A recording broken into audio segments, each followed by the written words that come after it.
પોરબંદરની ભાવસીજી સરકારી હોસ્પિટલમાં લાખો રૂપિયાની કિંમતના ઇન્જેક્શનનો નાશ કરાયો છે।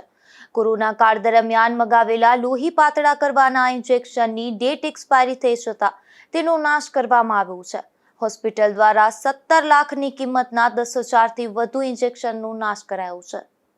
પોરબંદરની ભાવસીજી સરકારી હોસ્પિટલના અધિકારીઓની બેદરકારીને લઈ અને પ્રજાના ટેક્સના પૈસાનો વ્યય થઈ રહ્યો છે, ત્યારે ભાવસીજી હોસ્પિટલમાં કોરોના કાળ દરમિયાન લોહી પાતળા કરવાના ઇન્જેક્શનનો જથ્થો ઉપલબ્ધ કરવામાં આવ્યો હતો।